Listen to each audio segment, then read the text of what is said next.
Good afternoon and welcome to the Insight Seminar put on by, we have four fine gentlemen that want to talk about their days with Studebaker. Kind of a wide variety of what they've done in the past. First of all, we have Sid Rosen. His father was a dealer in Bisbee, Arizona. He will be telling you all about that dealership. Richard Vaughn, he worked at Studebaker. He was involved with the Avanti project primarily and worked with Sherwood Egbert. Charles, I can never pronounce it, Oelfke, the L is silent, and he worked for Raymond Loewy out of the Paris office, I believe it was. And Bob Marcks, who worked for Raymond Loewy and then the Studebakers and was clear into the basic to the end. So we're going to start with Sid Rosen. Thank you, Denny. To say the least, in light of the professional expertise of my three colleagues on this panel, yes, it's my special privilege, not having been technically involved with the production and the creation of Studebakers, but literally at ground zero. I'm Sid Rosen from Tombstone, Arizona, and by brief background, I'll give you the bottom line first and then back into it. In the late 40s, right after World War II, the first 1946s, 41s, 42s, relabeled 46 in southern Arizona, Cochise County, we were living in Tombstone, and my dad acquired the Studebaker dealership right after the war. And the bottom line to it all, in our, quote, family claim to fame, no one else's, is that in 1940s and all of the 50s and well into the 60s, our humble but beloved Studebaker outsold Ford, Chrysler, and General Motors all their vehicles in one county in America, Cochise County. Way to go.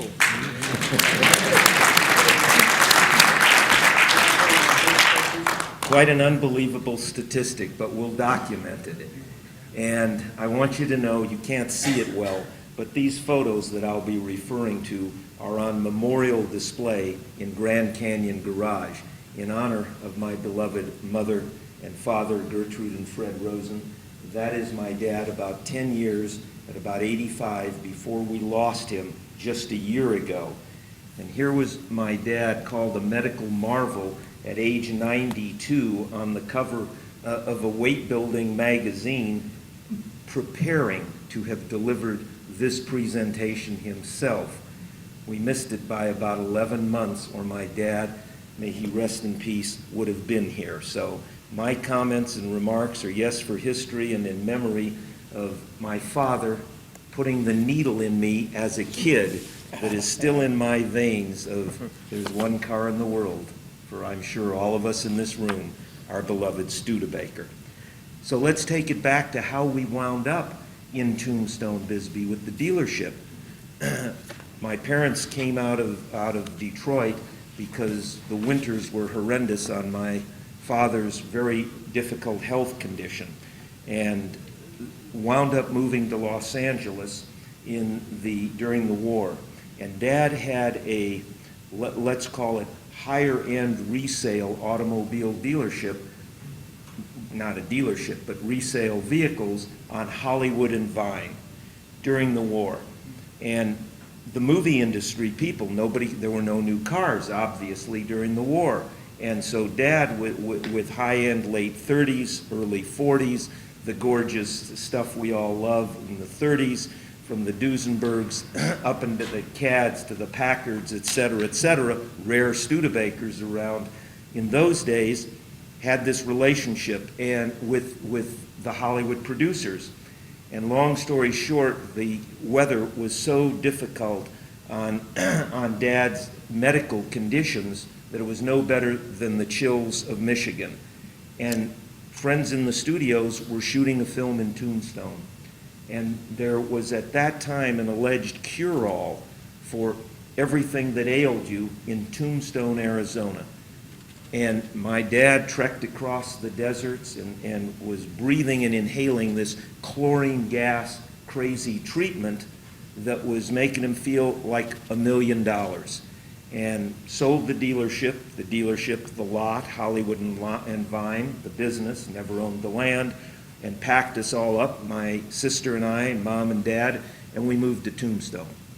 And this was late 45, beginning of 46, and no way to earn a living in Tombstone, Arizona, and so very difficult on my parents, who did not come with very much other than a Brand X that they drove to Tombstone. Fast forward, a year later, the FDA closed down this quack because the chlorine gas inhalation process was said to be detrimental to one's health, despite making everybody feel like they were $1 million. So we wound up in Tombstone, no way to earn a living, 45, 46, and somehow, I'm still not clear on exactly the connection that did it, but Dad wound up with the Studebaker dealership for Bisbee. What very few people, including Denny Lockman, would not know is that in Tombstone, there was it was really a garage, and it was called Criswell Garage. And he actually had a Studebaker dealership in Tombstone. Funny, he'd sell a car a month kind of a deal. It was mostly a repair shop, but he was an authorized Studebaker dealer right across the street from the Crystal Palace, for those of you who know my beloved hometown, and diagonal from the Birdcage Theater, meaning a short distance from Boot Hill and all of the famous Wyatt Earp stuff of Tombstone that I was raised with. Anyway, by 46, Dad acquired the dealership in Bisbee and named it Southwest Motors. You'll see these. Here is a shot of actual opening day in 51 when we Studebaker went V8. So we acquired the dealership, and we were in the middle of Bisbee for about 5 years. And I remember this first 1946 on the showroom floor. I don't think we had very many, just a couple of them. But as just a young kid, I don't know, by age 7, 8, 9, 10, certainly by 12 and 13, I was commuting every Saturday, working in the garage, pumping gas, greasing Studebakers, and every summer. Well, in about 1950, more or less, almighty Phelps Dodge, the copper king in Arizona, if not one in the world, started to dig the world's largest open pit copper mine called the Lavender Pit. And they started to dig and bought out every business except Fred Rosen's Southwest Motors, because my dad didn't want to move the dealership. It was already becoming the car of Cochise County. So Phelps Dodge said, Fred, look, no problem. You own the surface rights. We own the mineral rights. Everything below the surface of the land in southern Arizona is owned by the mining companies. We'll just dig under you, Fred, decide what you want to do. At which point, as the last holdout, Fred Rosen decided, I don't have much choice but to sell the land, quote, the surface rights, and move Southwest Motors. So this shot is the grand opening 5 years later in the suburb area of the little town of Bisbee called Lowell, Warren, Bakerville. Nobody's heard of these little joints, but that's where Dad built the dealership and moved to, and this was the kickoff. So, starting then in late 1950s, 51, with our V8, Mom and Dad and one of my grandmothers decided that the way to put Studebaker showings, which were such a big deal, pre-internet, pre-fax, pre-global connection, pre-cell phones to dial 200 countries of the world. In those days, in humble Cochise County, the biggest game in town every year became September or October, Fred and Gertrude Rosen's grand opening showing of the new models. And they decided to embellish that because there were a herd of buffalo, one of the first herds to resurrect the great buffalo on the American plains, started at Fort Huachuca, the Army Electronic Proving Ground 25 miles away from Bisbee. It was Tombstone, Bisbee, Fort Huachuca, and a triangle about 25 miles apart. And because that buffalo herd was becoming so successful, there was a quote-unquote culling every year. And so Dad was first in line for one of the buffaloes, and it became Southwest Motors, Studebaker dealership, new car showing, every year for years, free buffalo burgers, all you could eat and all you could drink. And so you'll actually see a shot of my mother and my grandmother who prepared, I don't know how many thousands of buffalo burgers every year. But I will tell all of you brethren and sisterin, if there's such a term, of Studebaker, it really was the biggest deal. I mean, the GM dealership that had everything, all five, Chevy and Pontiac and Buick and Cad and Olds, they had them all. Didn't dent Studebaker sales. Ford Mercury was one dealership, or rather Ford was another dealership, Lincoln Mercury was a separate dealership, and then Chrysler had everything. We were out selling them all in just Cochise County, southern Arizona, Tombstone, Bisbee, Douglas areas backed up to the now infamous Mexican border. And buffalo burgers were the big deal. So I'm the kid, as I say, 10, 11, 12, 13, 14, 15, still not, quote, legally licensed to drive, allegedly, in Arizona at age 16. And some Saturdays my dad would come out, he'd see me driving cars from the third row. The resale lot was 3 lines, taking them from the third row, putting them in the first row, taking the first row, moving to, he says, "What in the hell are you doing, Sid?" I said, "Oh, Dad, I'm getting ready for my license. I'm practicing." So I used to rotate the cars. So this was going on in the wonderful 50s. And how many of you remember when Studebaker had the mileage, according to the mobile gas economy run of America, that today's automobiles would dream of? Anybody remember the mobile gas economy run? A big deal, transcontinental. And Studebaker in the 50s, beginning with 1950, 51s, 52s, of course the Loeys, on through the 50s, at least until the V8 engines got bigger and supercharged, Studebaker won in the 6 with the Champ and the 120 horsepower V8 engine. We would clean up, and the mileage was over from 24, 25 to 30, 31 miles per hour. Can you imagine 60 years ago, where has America been? Where has Detroit been? Where has Congress been? That we, Studebaker, were producing that kind of mileage with performance engine, our first V8, and then all the way up to the 259s and the 289s. So another shot, and again, I know you can't see them, but they'll be back on display in Grand Canyon College, is, quote, the media, no TV stations in those days, the radio stations, the news media with my dad in the cap here beside was the mobile gas economy run, but we were a Texaco service station that I was pumping.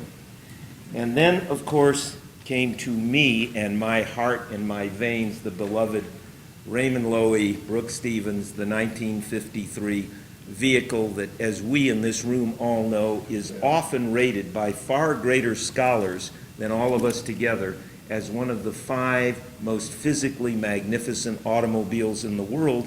And I believe, Dick, there's still a 53 Starliner in the New York Museum, Metropolitan Museum of Art, as a piece of art. So the 53s came, and of course that was my love affair.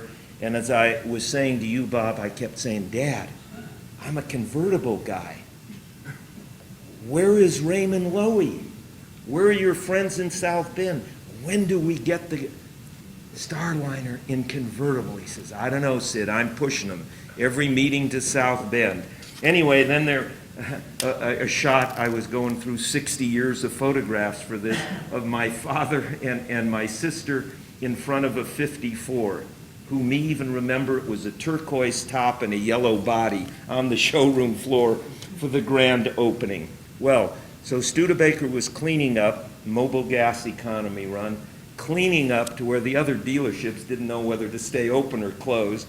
Everybody who was anybody in southern Arizona, from Tombstone to Bisbee to Lowell to Douglas to Sierra Vista, Fort Huachuca, you just had to drive Studebakers. And so, very fond memories of being there, and also remembering I was already off allowance because I believed and my parents believed in us doing it ourselves. So out of about 15 employees at the dealership, the kid was the bottom of the barrel, $1 an hour. My boss, who went on to, by the way, become one of the top senior vice presidents of Phelps Dodge, and I still see him occasionally around this valley, he was my boss at $1.50 an hour, and I used to say, Dad, I'm working harder than my boss. I'm pumping more gas. I'm greasing more cars. I said, you know, how come I'm at $1 and he's at $1.50? And my dad said, because that's your boss, kid, and you're learning the business. So that's where I started. And I always remember every automobile that was traded in. One of the big perks to we on the front row as they were traded in, there were a couple of us in my price range of employment level, my boss and one other guy, and it was a race of who could get to the rear seat first. You know what we're looking for? All those precious coins that everybody who never cleared under, particularly the rear seat. Oh, I mean, you know, nickels, dimes, pennies were one thing, but to find a quarter or a $50 and a rare silver dollar behind one of those seats was such a big fun deal. Well, the years went on. I never personally became automotively capable. I was not really beyond, frankly, lube, oil, filter, tires, etc. I was not a capable mechanic and still am not able to keep my 55 Speedster and my 62 Gran Turismo Hawk going on anything more than the basics, but it was love affair and being there. So we're out selling the rest, we're having a time, and my sister actually went to Bisbee and got into Fish Eye Records because they're not on the internet, and pulled for this and the memorial exhibition in the college actual advertisements that my dad was running in the 40s and the 50s, copied out of the archives of the Bisbee newspaper. And this one I particularly loved. It was December 25th edition of the Bisbee Review, 1955, Season's Greetings to all of you in Cochise County from all of us at Southwest Motors. My father's modesty did not list him as the owner, but it listed the 15, 16 of us, including Sidney Rosen, as the employees, wishing everybody happy holidays in southern Arizona. And some really fun ads, the 48 Studebaker. All over America, the word for style is Studebaker. The advertising campaigns truly, when I see some of the junk today that the big guys run, I just think it's pathetic. Not only did we outdo them in beauty, in looks, in performance, in economy, and just phenomenal cars, which is why we're all here, but the advertising campaign, an ad from April 27, 48, Studebaker originates a new look in convertible. Yes, where was Raymond on the Lowy body? And save gas in style, mile after mile. Own America's smartest thrift car, a 52 Commander two-door hardtop. I love that 52 Commander.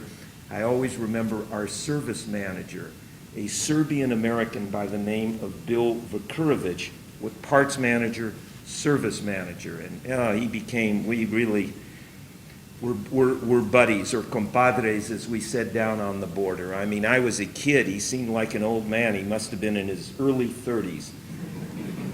And the reason I mention his ethnicity these days in America, one allegedly must be so careful, is because there were many hundreds, if not a few thousand, Serbians who had somehow come from Serbia in the early part of the century to Bisbee, Arizona as miners. So there were many, many Serbian miners, which meant one hell of a buying group of Studebaker people. And so Bill Vakurovich, even though he was allegedly dealing with those precious NOS parts that we all die for, Bill was doing more than his fair share of selling into the Serbian community. And every year they'd have their big night in Belgrade, which was their biggest festival of the year. And boy, all of us would drive Studebakers to that event, and I don't know how many were sold every year right there. And another fun thing that Dad did that nobody would have ever heard of, even Denny and the rest of my colleagues, is somehow, and the story is lost, but my dad acquired a cartoon called Speedy, and all kinds of funny cartoons they'd run every day in the Bisbee Review. And it was a promo for Southwest Motor Company, your Studebaker dealer. 7, 8-digit phone numbers, 3-digit codes, 10 numbers. Telephone 299. I guess you could dial 299 from New York and get Fred or Gertrude Rosen at Southwest Motors to answer the phone. And along with a little joke cartoon, there'd always be one piece of it. Southwest Motors have the finest mechanics in town. They know how to put your car in perfect shape. Oh, yeah, okay, etc. And then they'd always list specials. A brand X, we won't count. And a 1949 Studebaker, this is 52, Champion Club Coupe, radio, heat, very clean, very expensive, $13.95. The truck ads in 52, another fabulous 100th anniversary ad on the 52, drive it proudly, save gas constantly, lots of stuff, particularly 51 and 52, that are really fun to look at, and then all the way into the later 50s. So back on the farm, what was it like? Well, it was even a big deal as a kid. As much as I've come to love and savor and cherish and appreciate Studebaker more and more as the years go by at my age, 70 in life, I had that appreciation as a kid. And so I remember finally came 1955, and I was 16. I'd gone to Texas to get a driver's license at age 15 because somehow in those days we were on a family vacation to Texas, and I found out it was 15-year-old license. And my mother wasn't very approving, but Dad winked and threw me into the Studebaker and went down. And so I had a Texas driver's license, which was invalid until I became 16 in Arizona. But the fun thing to me was, okay, it's time for my first car. And so I looked at Speedster, my passion Speedster. And what was happening with Speedster in December of 54, January 55, as they started coming off the lines both in South Bend, but particularly the Long Beach, California. Maybe some of you aren't, well, probably everybody in this room would be aware of the assembly line in Long Beach for many, many years. So most of our Studebakers, obviously logistically, cost-wise, transport, were coming out of Long Beach, but still occasionally some came in from South Bend. Sometimes we'd go back as a family, etc. And so the 55 Speedsters started coming in. Most of them, I remember, were lemon lime. And of course, gunmetal gray, etc., and then the tritone coral, which is mine in the parking lot, which had always been my absolute favorite color. And I used to say, Dad, can't we switch colors? Why so many lemon limes? And my dad would say, what do you care, Sid? And the minute I take one from Tombstone, our backyard where we stored the extra Speedsters in Tombstone, there'd be one on the showroom floor at Southwest Motors. He says, it'll be gone in a week or less. And I'd say, but Dad, someday I'll be able to afford one, and I'd rather not have lemon lime. So would you mind switching colors? So this was a little joke. And so in '55, with a 16-year-old driver's license, I was ready for my first Studebaker. My very humble bank account was not ready, and I was never one, and it's another world and generation we were all raised in. I mean, you know, my kids think the world's out there for them, and our generation, most of us, I'm sure, worked for every dime we had. And so on row 3, the back line, in came a 1951 convertible. I'm a Raymond Loewy guy, but I'm a convertible man. Couldn't afford a 53 yet, it's only 55. It was a Champ. I wanted that V8 Commander, but it was exactly, anybody here who owns the 51 yellow Commander convertible with the black top in the parking lot? That's virtually my car, except that's the Commander with the V8. I acquired the Champ, and that was my first car and my love car, and I drove that car all the way into the university years in Tucson. And by the way, I was affiliated with a fraternity, and fraternities had lots of daddy's money guys, and I was the only guy working to pay my own way through the University of Arizona. I'd pull up in my little 51 Studebaker convertible. Now I'm in 57 to 61, and my fraternity brothers were driving in their Corvettes and their 57 Plymouth Fury convertibles and the 55, if not 57, Bonneville convertibles, and having a good laugh. But I loved my little Studebaker all the way through the university years. But my funniest story, at least to me, was just before I turned 16, and we must have had anywhere from 2 to 4 speedsters stored in our backyard in Tombstone. And again, Dad would just dole them out. Take one, and when that was gone, it was gone. And boy, he'd have wait-listed people, and then we'd run one over 25 miles from Tombstone. So one night I had a very special date, So I said to Dad, would you mind, Pa, if I borrowed one of those speedsters in the driveway? And he said, just be damn careful and don't tell your mother. So there were a series of unpaved alleyways in Tombstone. And I remember creeping across Tombstone through all the back alleys to pick up this young lady and showed her into the speedster. Where are we going? I said, well, the 20-cent movie theater was my budget.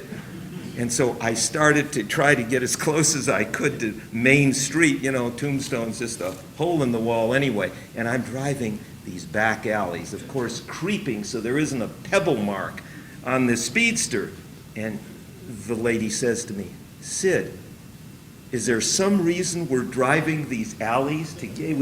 We're just 5 blocks on the main street from the Crystal Theater in Tombstone. I said, well, I just, want to get to know you, honey. Want to get to know you. Illegal driving in Tombstone. So some of the funny reminders. And then, of course, came the sadness, the demise, the end of Studebaker. I was also a great lover, and still am, as I'm sure all of you are. When the Golden Hawks came out, I mean, to me, the Golden Hawks and then, of course, the Gran Turismos and the Avantes were all the cars I loved, and we all cried together at the time element of losing Studebaker in this country and our short vintage up north. And so many more vignettes, but you have lots to hear. We all have lots to hear from the other colleagues. So let me simply say that in nobody's book of claims to fame except our family was the privilege of having the dealership, selling Studebakers, loving Studebakers, and outselling all of the big three in little Cochise County soon after the ambiance of the sheriffs in the hands of all our theme, coincidentally, the sheriff of Cochise County, etc., driving these gorgeous cars. So on to you, Denny. Thank you.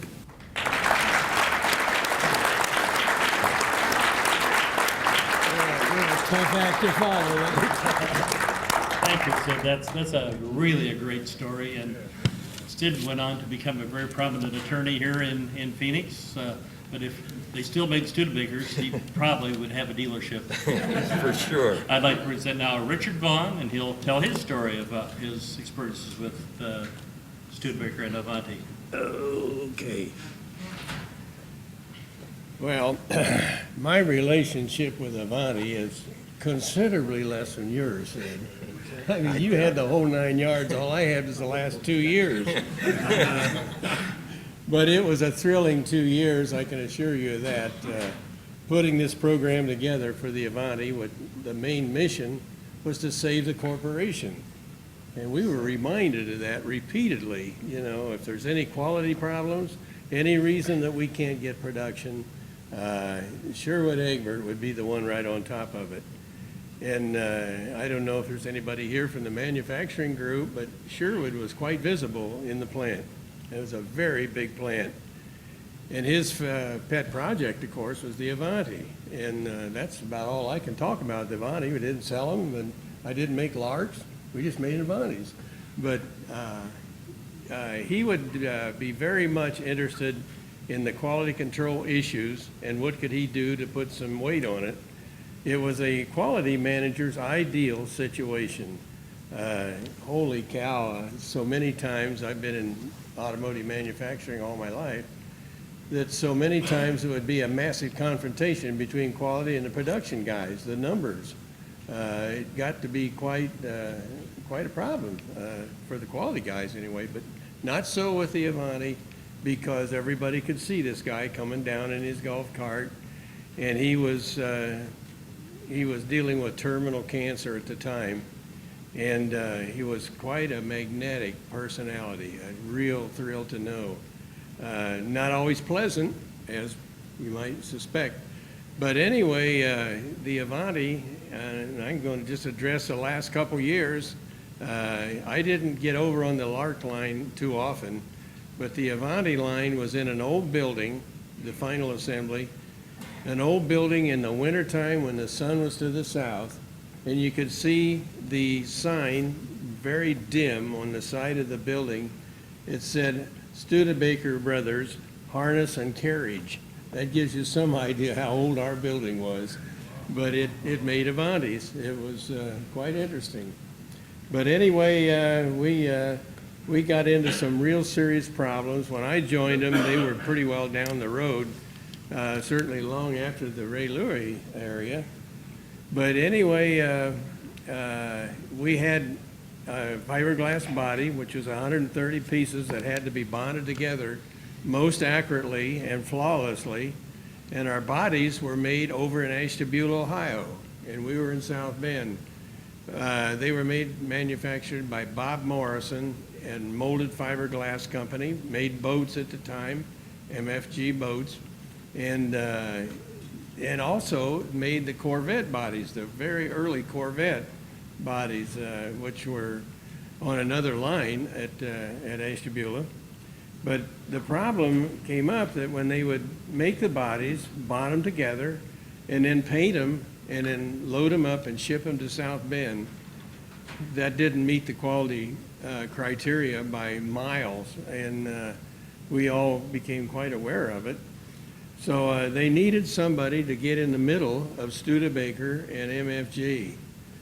And there came me. And I'll tell you, between two corporate dynamic people that had opposing views on what quality was, it got to be kind of tedious once in a while. So anyway, we had to check everybody as it came off the truck before it would go up to the third floor for a sub-assembly, just on the bodies. But at that point, he wanted one that didn't require a lot more painting, a lot more detail. So we got really strict on those bodies coming in because we didn't want to take the time at the end of the line to go through it again. So anyway, we tried to get them as good as we could, but it still didn't replace the assembly and the paint and the trim at the end of the line, because at the end of the line, was a very, very conscientious union steward that had a lot of fun with his tape on his belt, going over and taping.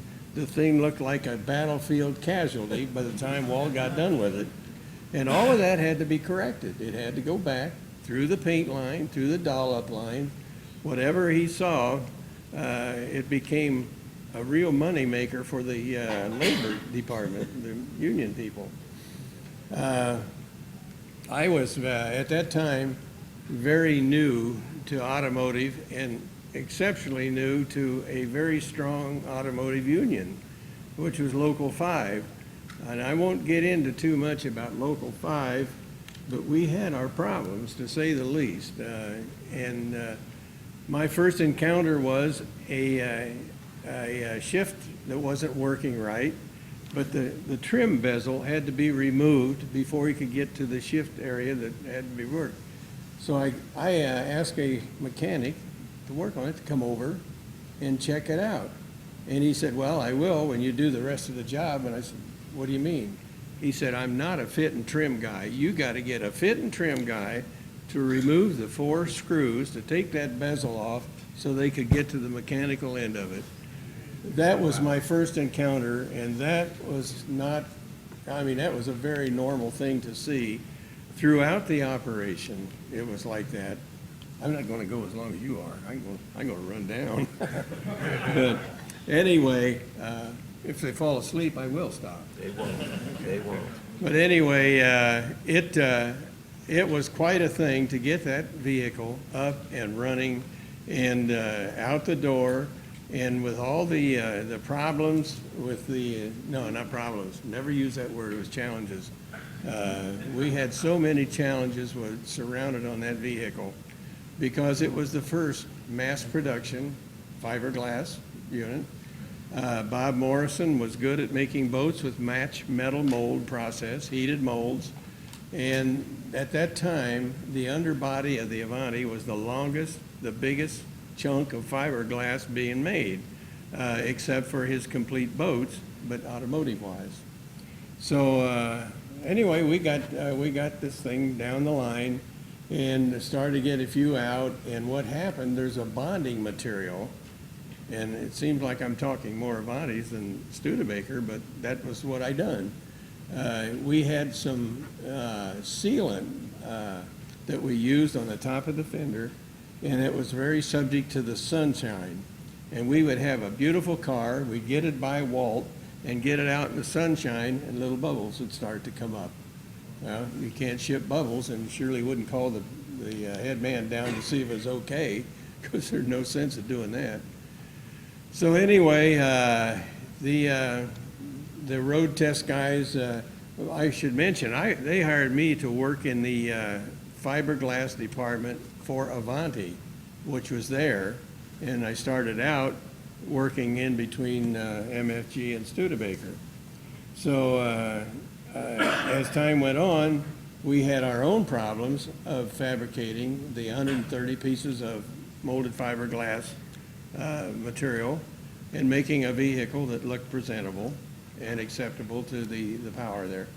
So the final assembly on this thing was really tough because the production guys was constantly wanting to get more vehicles out than to reach their schedule. So it became really tough on the inspectors. You know, why are you writing this? Why are you slowing it? You know, you don't need to do that. You know, the dealer will take care of a lot of this stuff. That car was never delivered to a dealer that had to do anything else. I don't know, maybe you know that. But that car had to be totally finished 100% and ready to go. So my part of this thing was at the end, and it was a sad ending. We had, in '63, we had a mass meeting of the department managers. It was run by a guy by the name of Doc Lamberti. He worked directly for Egbert, and he was in charge of manufacturing. God, this is fun. I love to talk about Studebaker, and how could you beat this? So many people listen. The story at the end was really something else. The final lark, after they announced, we had this big meeting, and it was stressed, this is our make or break year, and it's not just loose words. Chevrolet, why would they buy a Studebaker when they could get a Chevrolet for equal or less money and not worry about them going out of business? I don't know how that works today, but at that time, they were the big ones. So anyway, I didn't keep as many notes as you did. I'm making them up. Oh, okay. Well, no, next time, then I'll use your notes. Anyway, it was really tough at the end because we had this mass managers meeting and the make or break thing, I'm repeating it, but it was a make or break, fellas. We need sweat, we need everything we can get. We need to get all the cooperation we can out of Local 5 because they really had the iron hand on where we go. So anyway, the meeting was right near the end of 63. We had already launched the 64 Lark. We had come out with the 64 Avanti, which the only real major noticeable change in the Avanti was going from round headlight bezels to rectangular bezel and a few other things along the way. But in the process of making the vehicle, there was a tremendous amount of problem. A lot of things that probably would not have been encountered had it been metal stamping instead of match metal dies making fiberglass. A lot of things can go wrong in that process, and we had our share of them. But like I say, they had just launched the 64, and shortly thereafter that meeting, they announced that they were going to close the operation down. And it was a rough thing to go through because it was a very old plant, over 100 years old at that time. And the Lark line, the final car coming down the Lark line was a two-door Daytona, and they had some black cloth draped over it because it was the last car. There was a lot of people pretty sad about it.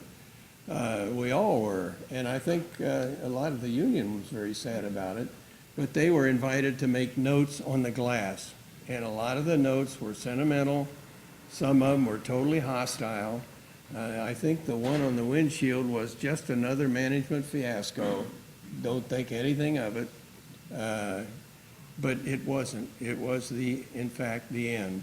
And that also knocked the Avanti out. And we didn't get near as many as we thought we could get. And we were just getting it to the point where a lot of the bugs had been worked out. And we were on a roll. We were ready to go. And that's, I don't know what else you can say except that was the end. And it was a pretty sad ending. But I would have stayed with Studebaker forever because to know him is to love him. In the plant in there, except for the occasional fire-ups between management and union, it was one fantastic place to work. I would have stayed there forever.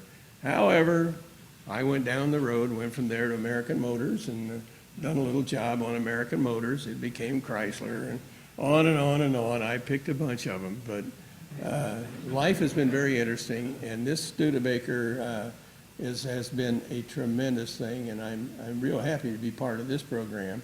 Don't know how I got it, but I just went to a Avanti gathering down in by the south end of Phoenix, and I just go in and look at some of them. I just said a few words to something, rattling on just like I am now, and the next thing I know, I'm getting a letter, and here I am. So anyway, it's been a pleasure, and I'm awful glad to have been selected to say the final days, is almost like a funeral, the final days of Studebaker as it existed in 64. Now we'll go with Charles, and he can tell his story. Good afternoon. I'm kind of a gate crasher because I've never owned a Studebaker. Driven a few, ridden in a few. My real relationship, though, was with Raymond Lowy, and I keep hearing his name Where was Raymond Loewy when we needed him? I know where he was. He was in Paris with me.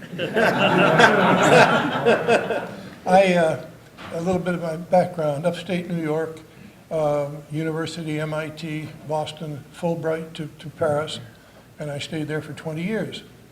And for the first few years, I was just working in architectural offices, painting, playing guitar in cafes to make a living. And then in '60, was hired by CEI Raymond Loewy in Paris. So my whole history is in Paris with Raymond, nothing in New York, South Bend, or wherever, Detroit. But he was an incredible man, very interesting person. He could be a problem, but he tended to, the thing was 6 months in the States, 6 months in France. And CEI was really his, not a plaything, but it was his pet. And he wouldn't let the New York people touch it. Bill Snaith would visit once in a while, but could never get his hands on the company. My experience was not in car design, architecture, as I said, but I got into industrial design. And Raymond, every year, loved to do a car for himself, a personal car. He did a BMW, he did a Jag, he did a Lancia, and he decided to do a Cadillac. And when he mentioned that, we all just sort of said, oh no. So he got this brand new, I believe about a 59, something like that. Took it to Pichon-Paras, about an hour and a half from Paris, and just torched the front, torched the back, kept the doors. And then he started. And Pichon-Paras was a kind of a funny body shop where they pounded body parts on a stump, this big stump, and they just found the shapes they wanted. And he built this Cadillac, which was a humongous thing for Europe. Remember Europe in 60, 61, cars were small. The DS, the Citroën had come out. And here is this 22-foot monster. And I remember he would say to me, Chuck, come on, let's go for a ride. And we would get on a 2-lane French road, no speed limits. The man is almost 80, not that there's anything wrong with that. And we would lumber down the road at 110 miles an hour, this Cadillac just going. I was thinking, oh no, how's this going to end? Through connections, he got it into the Paris Auto Show in about probably 1961. And we were there, and this was the biggest thing there. I mean, it was just incredible. And President de Gaulle, Charles de Gaulle, came to the show to show himself there, bodyguards and everything, and Raymond was there. And Raymond was always with his camel hair coat, always very chic, very well dressed. And he was an absolute personality. When he walked into a room, you didn't have to know who he was, but you knew somebody important was there. He left, went through the bodyguards, got a hold of de Gaulle and said, come here, I want to show you my car. What's going on? Well, they knew that this was a person that they shouldn't really fool with. You know, today he'd have been shot dead probably. Dragged de Gaulle over to show him this monstrous car. And I thought that was pretty funny. The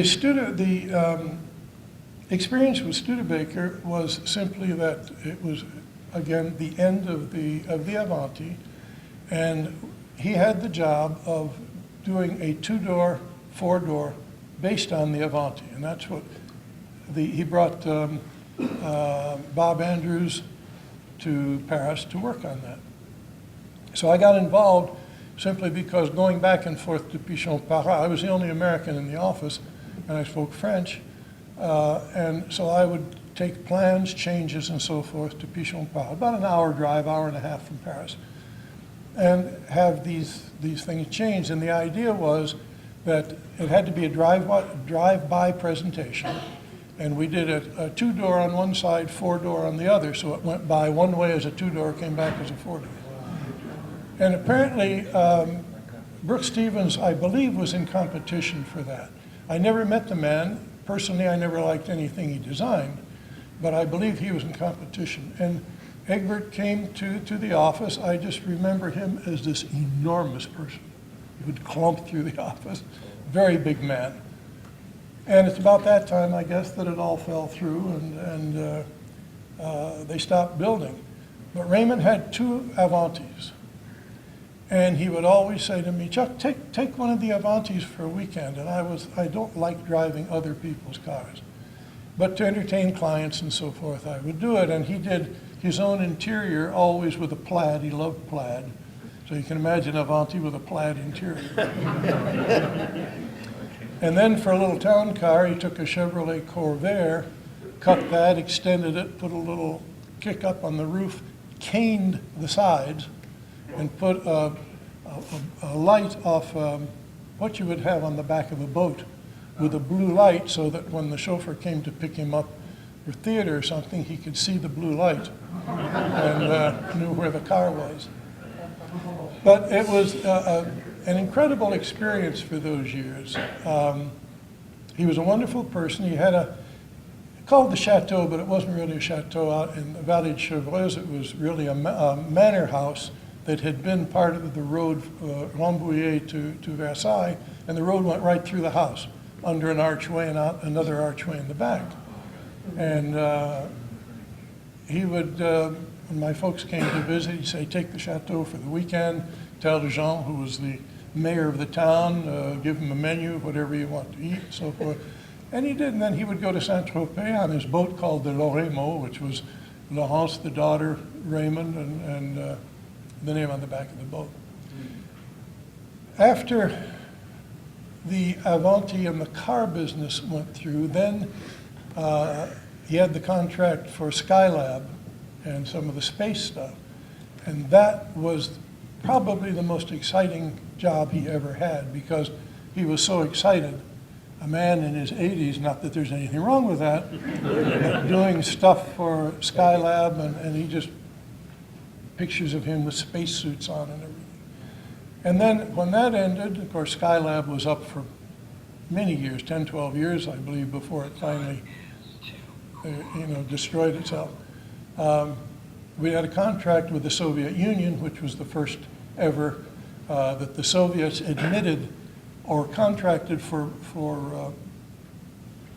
what you could say, design work. In other words, they would never admit that they couldn't do something. They would say, it's quicker if we buy a factory, you install it for trucks or something, and a turnkey installation. We could do it, but it'll be faster that way. They wanted to export things to the United States, to the Western world, such as electronic clocks and watches, 1,600 cars. But their designers had no way of knowing the markets and doing market research and designing. So we were hired, and I went to Moscow many times, negotiating the contract and then presenting the work. And there's some very interesting things with Raymond sitting there extolling the virtues of these young, wonderful, original thinking designers he had, and the Russians would say, yes, we have young people like that too, but they're in Siberia. And a very interesting time was presenting a table like this, but bigger, with Soviet engineers on one side, and I'm on this side. I'd always take a couple of French designers with me, presenting. And normal design thing like that, you've got a client, they've got engineers, they've got marketers, they've got people that are going to criticize, well, how are we going to do that? We can't do this. And you discuss it with them. And the Russians just sat there. And my designers are saying, they're not saying anything. They're not saying anything. And I said, don't worry about it, don't worry about it. The reason for that is we were hired as experts by their government. They were not about to criticize anything we did. What we did, that was it. They had to produce it, and they'd work it out. But they didn't ever say, why did you do it that way or another way? I was with Raymond for 15 years, and I decided that I was 44 at the time, about 44, yeah. And I thought to myself, Raymond is in his 80s, not that there's anything wrong with that, but he's not going to be around forever. What do I want to do? Do I want to stay in Paris, go on my own, consult or whatever? And I said, no, I'm at an age where I can have a new life, new language, so I decided to go to Brazil, which I did. And then my thought was, how am I going to break the news to Raymond? Because we were very close, very good friends, and he depended on me. So I decided a psychological approach would be, I said, Raymond, I want to talk to you. And he said, yeah, okay. We were probably over dinner, and I said, do you remember after the First World War when you went to New York, all excited in a new country? Oh, yeah, that was wonderful. I said, well, I'm going to do the same thing. I'm going to go to Brazil. And he said, oh, that's a great idea. He had to agree with me because it was pretty much what he had done. But we kept the contact, and I did a certain amount of research for New York. And then, of course, I was not in the country when he passed away. But it's an interesting side, an incredible time in my life. I was single in those days, and so when I made the big, I was of the feeling that life is three parts. First part is your education, the second part is applying that, getting experience, and the third is putting that all together, writing, consulting, teaching, and that's what I went to Brazil for. And finally got married. And that's really pretty much all I have to say.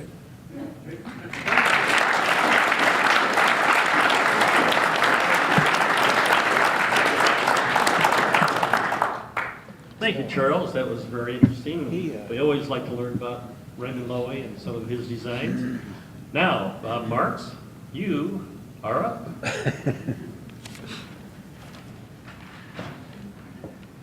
When I was listening to Sid, I kept thinking when I was at Studebaker back in '53 and '54, boy, I wish I had his dad over there running our national sales department instead of sitting down at Bisbee. We could have used him, believe me. I started out as a designer. I went to Art Center School in California, and when I was at Art Center, we have a fellow that wanted to be on the program here today, Orville Selders. He was a designer with Studebaker and Raymond Loewy about the same time I was in the '53, '54 period. And while we were at Art Center, Orville had just bought a new, I think it was a 50 Commander. And so he was invited to the preview showing of the '53 Studebakers, which was only open to, it was a special road show really with an orchestra and entertainment and so forth. So Orville invited me to go along because he was invited as having purchased a new Studebaker. So anyway, they had the show, and I think we'd seen pictures, but, and you had an audience probably like you, only 30 years younger in those days. And so, not that there's anything wrong with that. So anyway, they wheel one of these Starliner coupes out on the stage, and I'm telling you, I've never seen anything like it before and since. That audience went wild. Those people all stood up in their chairs. They started coming towards it. It was like a movie star had come out, like they were mobbing the stage. I mean, it was incredible. I mean, I've seen, new car introductions, but that was a one of a kind. And so after we graduated, I think Orville graduated later than I did. I went back. I kind of intended to go with Ford. My family had always been Ford people. I was a Ford guy, and I'd been influenced as a kid by I was intrigued with the Lincoln Zephyr when they came out with a radical streamlined car, and I said, that's what I want to do, And they had streamlined trains and streamlined planes. They all came at the same time. So you look at that and say, hey, they broke all the rules in the book. That sounds like fun to me. So I was temperamentally disposed to go to Ford. But what I thought I would do was I drove back in my old Lincoln Zephyr, and I stopped in South Bend because I figured, well, I'll run through my portfolio. This is all new to me as just a guy out of school, and I'll show it. Bob Burke was head of the studio at that time, of course. So I showed him my portfolio, and he offered me a job. Well, I said, I want to go up to Detroit. So I went up to Detroit and went over to Packard because I thought that would be kind of nice, an old line car that needed saving. And so they offered me a job. So then I went over to Ford and ran into Frank Hershey, who was in charge. He was doing the Thunderbird at that time, and he'd previously been with Packard. So he said, no, you don't want to go with Packard, they're going to go under. And Ford was just building a state-of-the-art design studio that was far better than anything in the industry, maybe in the entire world. It was absolutely the latest and greatest. So I signed up with Ford, along with another fellow from Art Center, a kid by the name of Alan Shimasaki. So we were there for a year, and I kind of got disenchanted. I was in the Mercury studio, and I didn't like what they were doing. And we got, so one day, one of the other designers said to me, how would you like to go down to the time trials down in Indianapolis? I said, sure. So he said, over the weekend. So I said, now, if something happened, we couldn't get back on Monday, would that be a problem for you? And I think, like what, the bridge washes out or the car breaks down or something? I said, sure. So, I'm dressed in my jeans and my T-shirt to go down to watch the time trials, and probably wore the same thing all weekend. I'm just a kid, single. And so we get down there. He tells me, oh, by the way, I have an appointment Monday morning at Raymond Loewy's to be interviewed. so I said, swell. So I'm sitting in the parking lot. I don't think I've had a bath in 2 days, wearing my clothes I'd put on Friday. And so he's in there at 10 o'clock and 11 o'clock. I'm sitting in the car. He comes out at noon and says, I've been invited to go to lunch, and Bob Burke wants you to come along with me. So I'm in my old clothes. We go have lunch, and so Bob's real nice. He said, keep in touch. And so I said, okay. And so my friend Shimasaki went down to, he left Ford and discussed kind of. He went down to Loewy's and got a 50% pay raise with Loewy. Well, this was like going from roughly $450 a month over to $650 a month. So he said, be sure when you go down there, ask for $650 a month, And I'm just a kid, and this is back in, 53. So I get down there, and I was interviewed out by one of his New York office guys, and he says, well, how much do you want? And I says, $650 a month, And he tries to look serious for a moment. He says, how much is that a year? Because Loewy marked everything up 50%. The more I asked, the better it was with him, I guess. So I got the job. So then the next day I go in and meet Bob Burke, and I'm single. So he said, we got another guy single here, Bob Andrews. And so why don't you guys go together for dinner just the night before I'm going to go to work? So he said, he can tell you, places to live. He can tell you about the town and everything. So I didn't know it at the time, but Bob liked his martinis, and he liked them a lot. And I wasn't a drinker in those days. But anyway, so we go out to this nice restaurant, and so we have a drink, and I have a drink.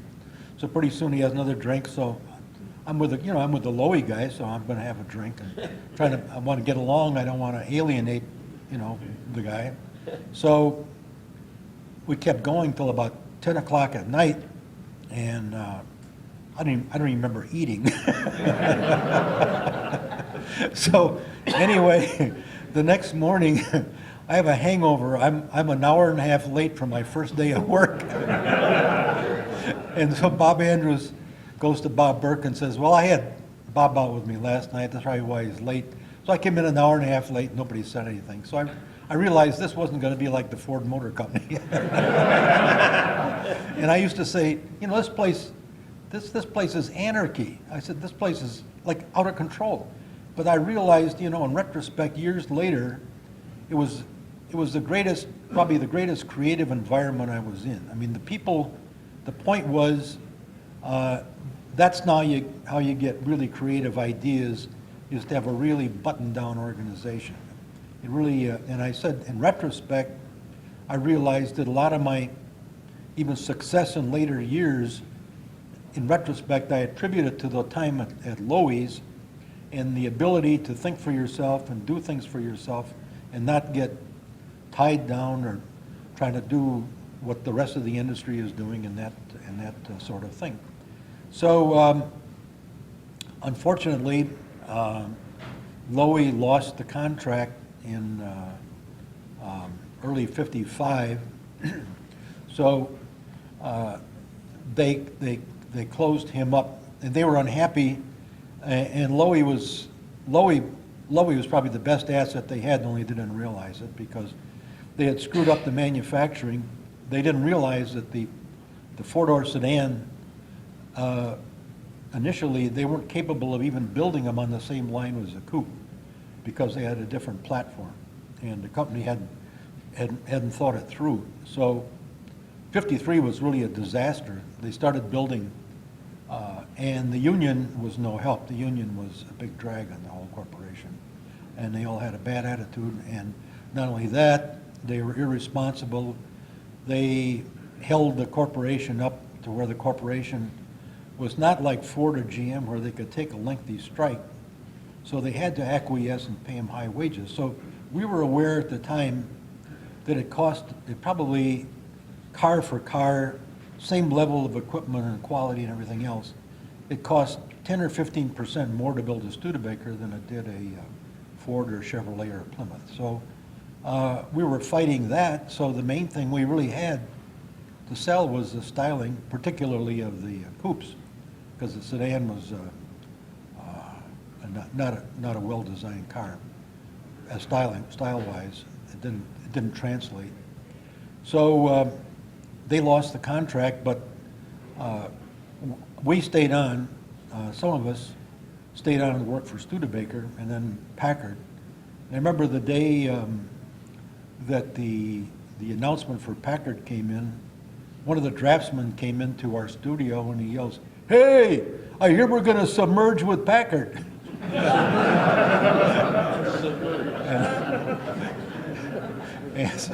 And we did. But so Ford and I just voluntarily, somehow they got a hold of me and they invited me back to Ford. So I scampered back to Detroit and spent 6 years there. But one of the things in retrospect, and I might as well bring it up at this time, was I thought, you know, they spent all that tooling on the four-door and that awful little two-door derivative, and then the station wagon. And as you pointed out, where was the convertible? Sid says, you know, well, it wasn't Raymond Loewy's fault. He was happy to build a convertible. Those decisions came from on high. So what I thought in retrospect, you know, if they could have been persuaded not to build the four-door they did, they never would have had the assembly problems. They could have started right out, and I think you all know this. When they had the coupe and the convertible prototype, I did a sedan using.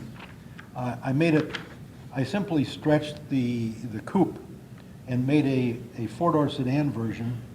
And this Roberto, who the Vaughn guys know, down in Brazil, made us this model of what a Starliner four-door sedan would have looked like.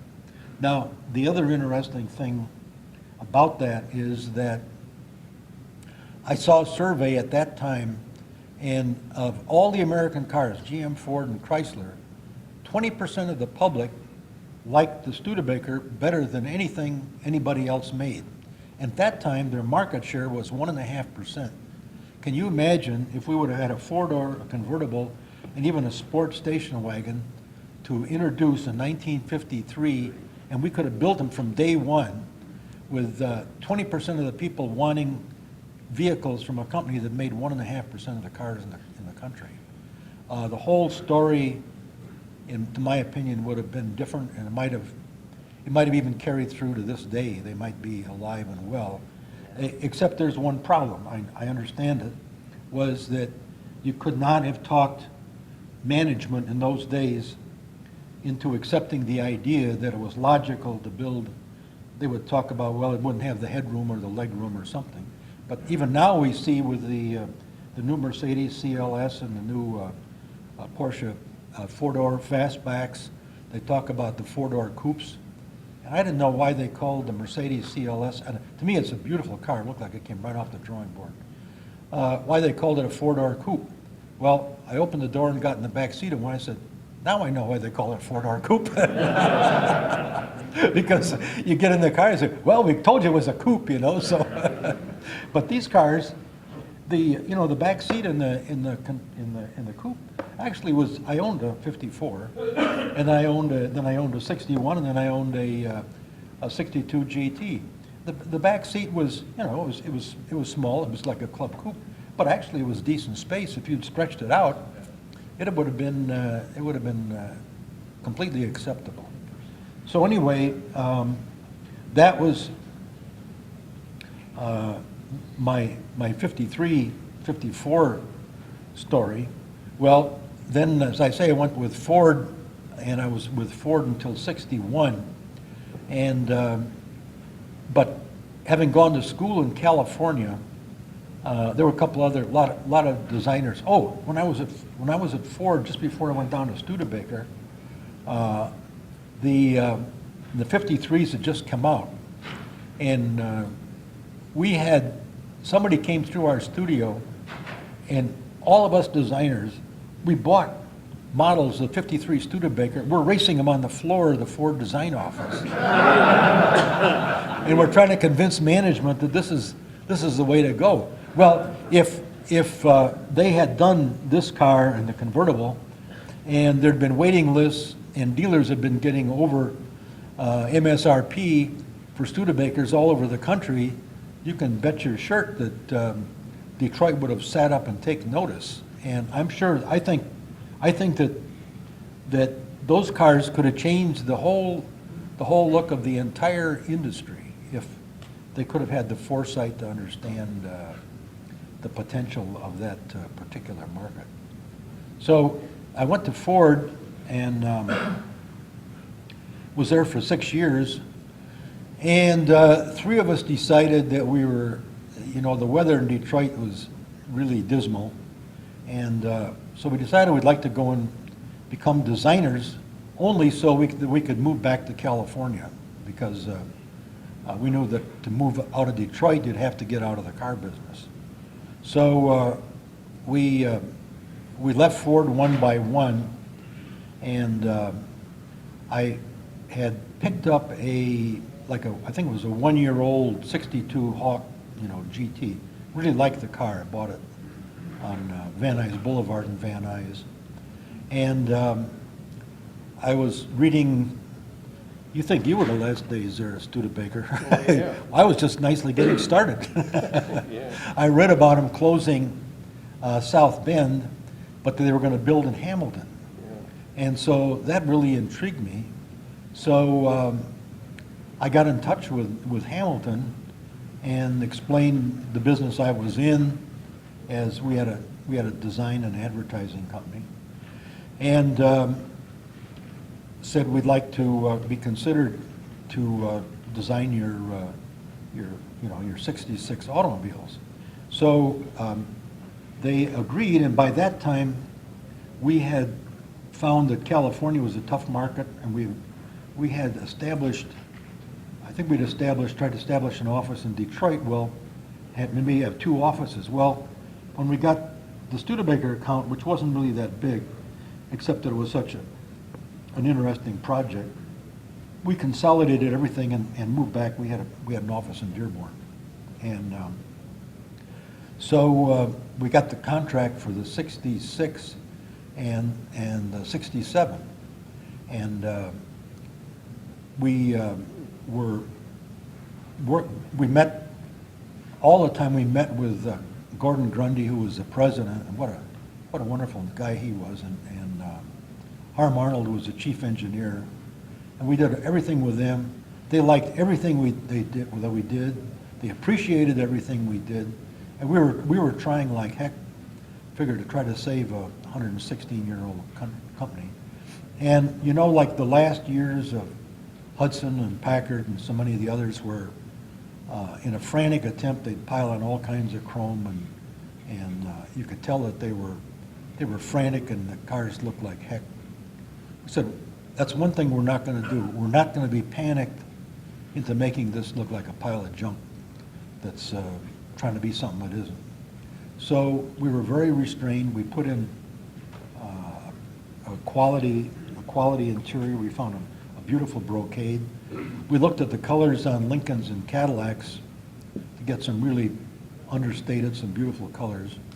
And so the 66 came out, and of course they looked good. It was fun.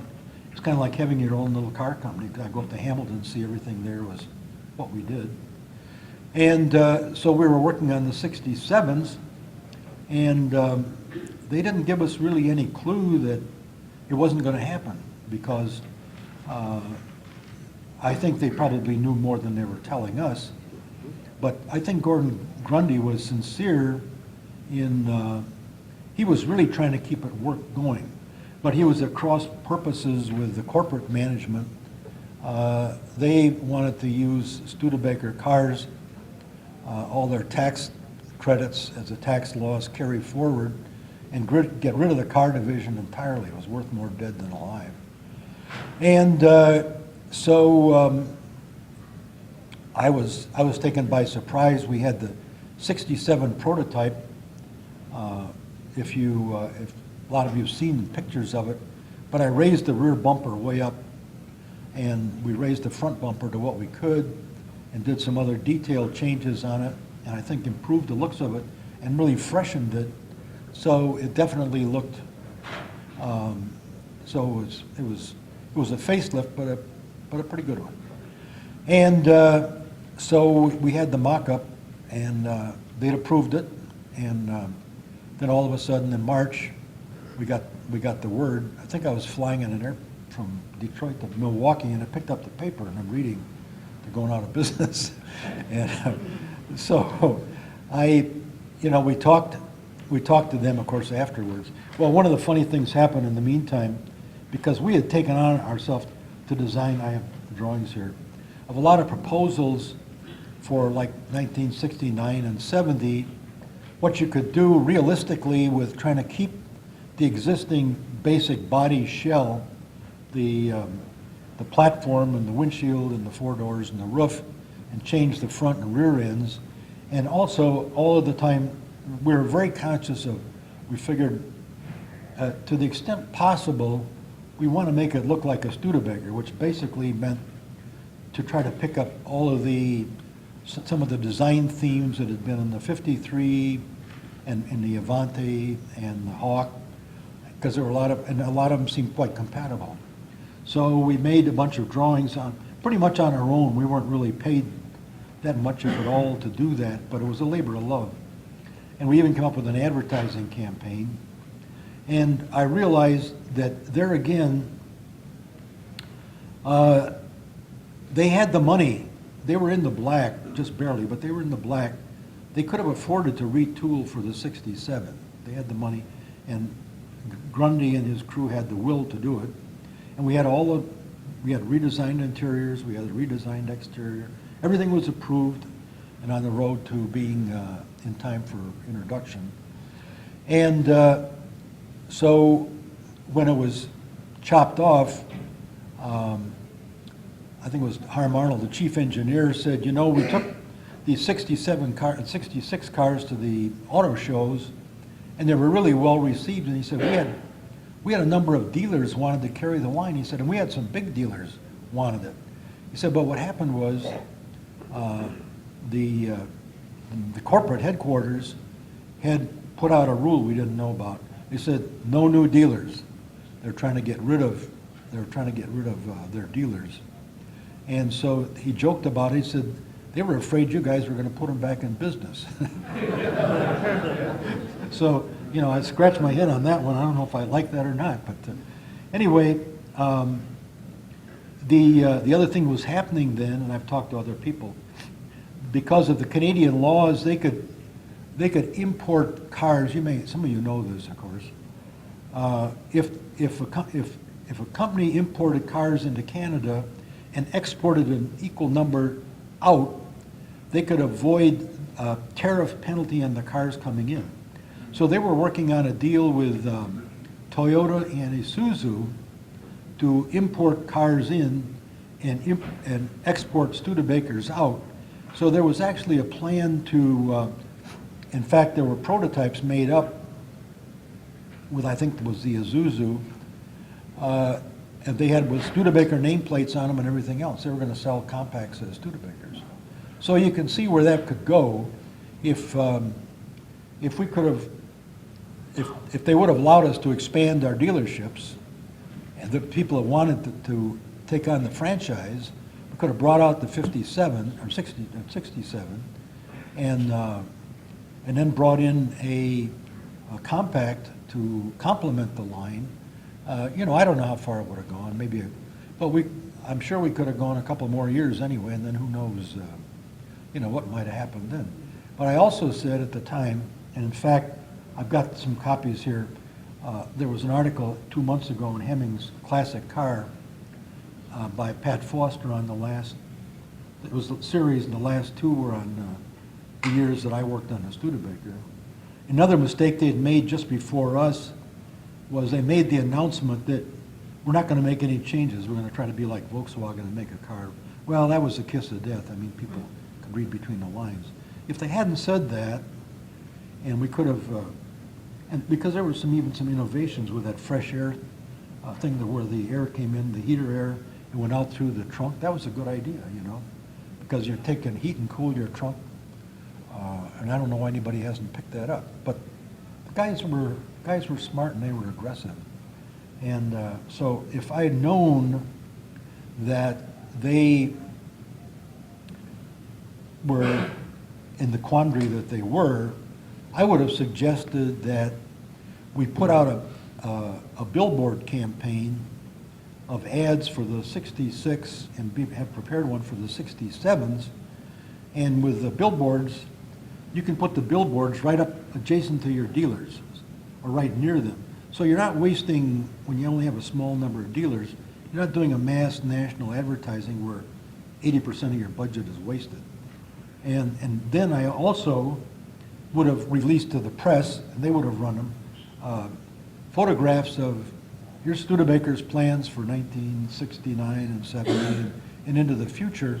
We could have changed the whole image of the company at that time.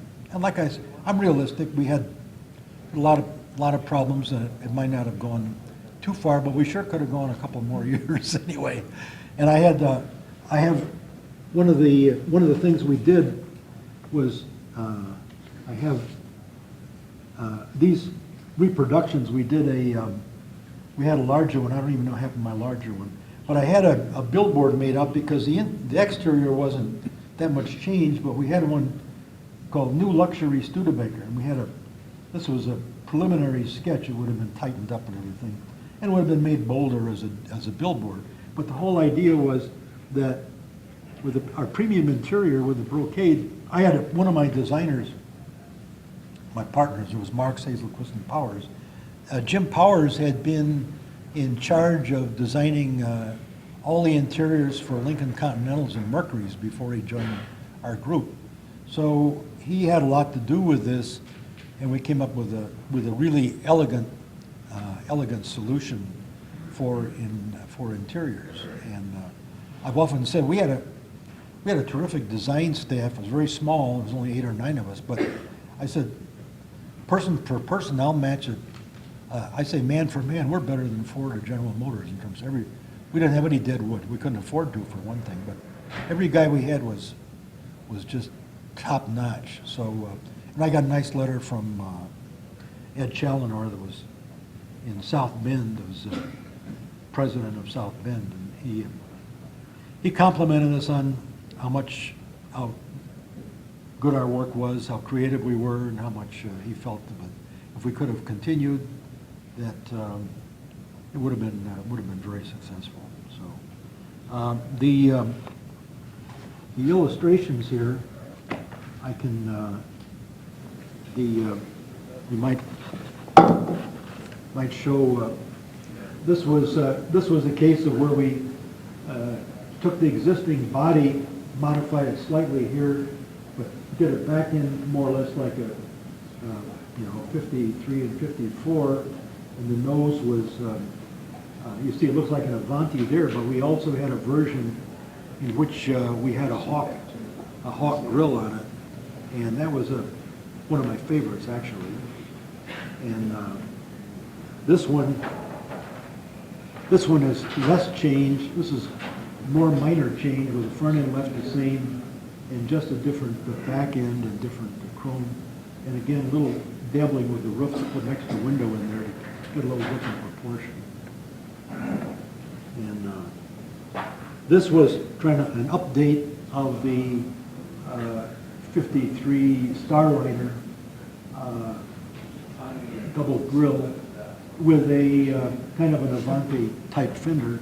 But the hood you can see is very definitely like the 53 and 54, which was, to me, was a beautifully shaped hood. And this one was kind of a extension of the high bumper back end that we had done in 66 and 67. This was this one's kind of an enigma. We definitely did one like with the wrap around the rear window like the earlier models, and then you see the back end is a Avanti kind of look, and the front end would be again the 53 Avanti kind of thing. Well, we had a good idea for a station wagon.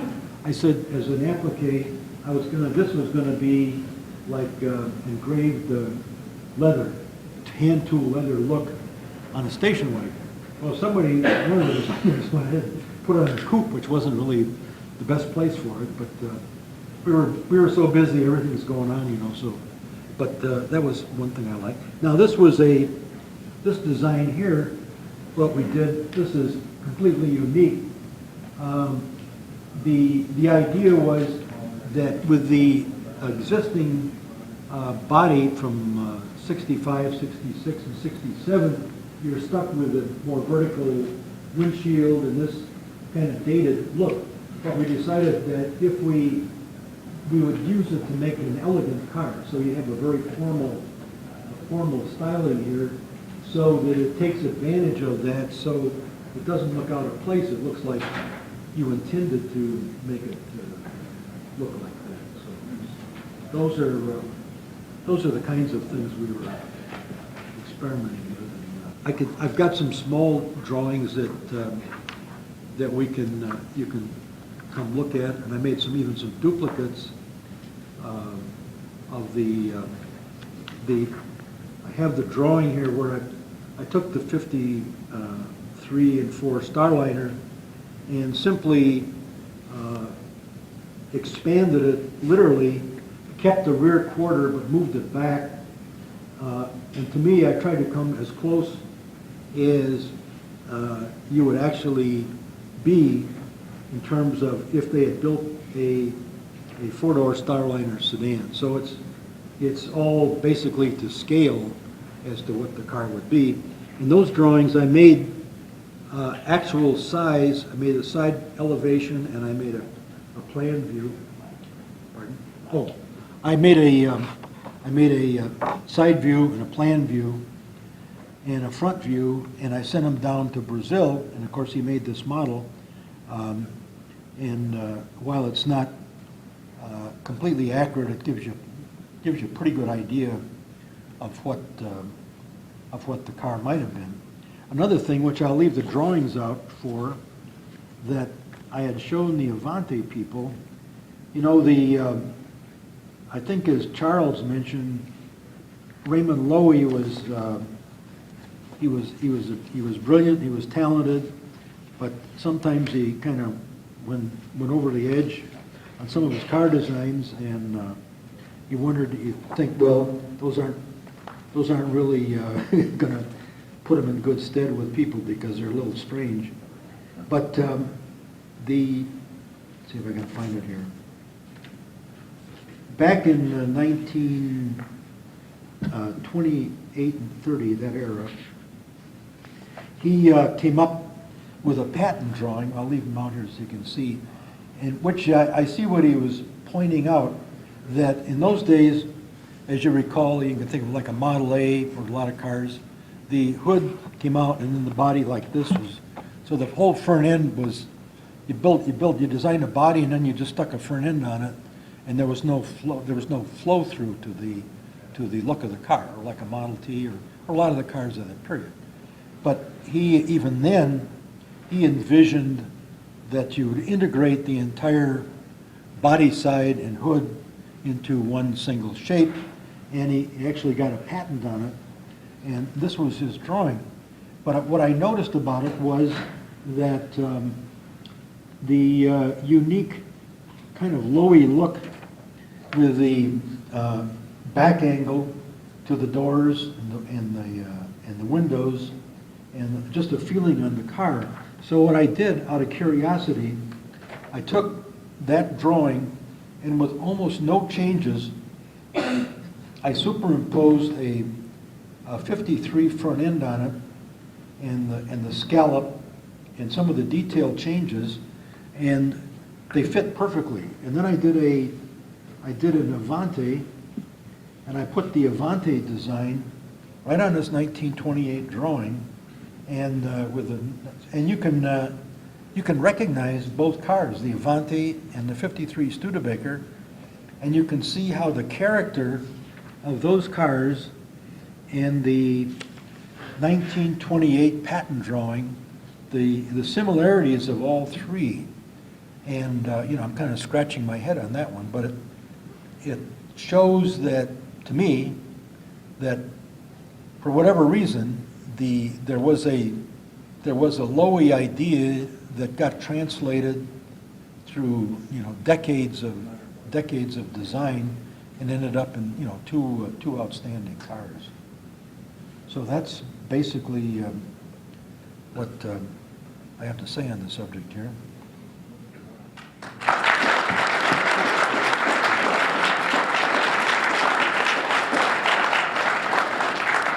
Thank you, Bob. If you get on your computer and Google Bob Marcks, you'll see all these designs right there on, you can look at them in living color. So it's a very, very good thing. So one of the other panelist people that were going to be here was Orville Selders that Bob had mentioned.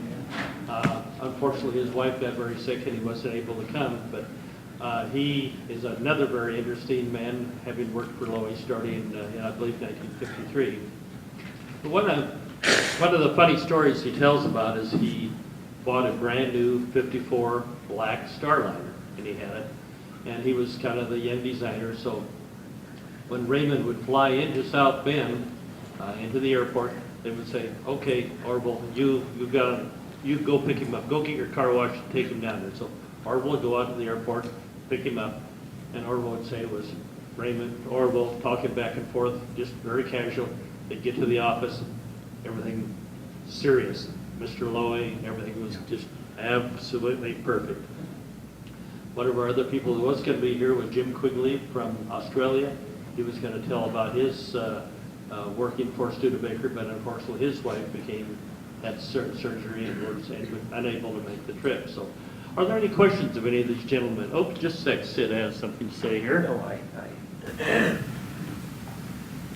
have a question for each of the panelists. And first of all, after hearing these three incredible scholars at moments of history down to tearjerker, Dick, I'm certainly privileged to have been included in this panel with you three, and I did make some careful notes. Starting with you, Bob, first of all, that showing that you said you've never seen a showing with the reaction to the 53 Starliner, and I suppose all of us in this room feel that way.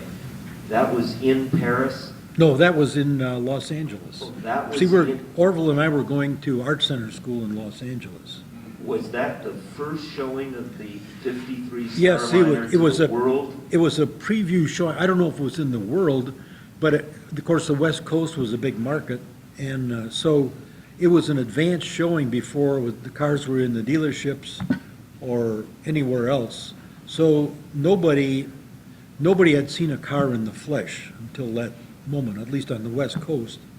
They may have had other shows, probably did in New York and so forth. The reaction was still as we feel about Reactions. it today. And then, like I say, I immediately went to work for Ford, and all the designers have got their little Studebakers racing them across the floor there.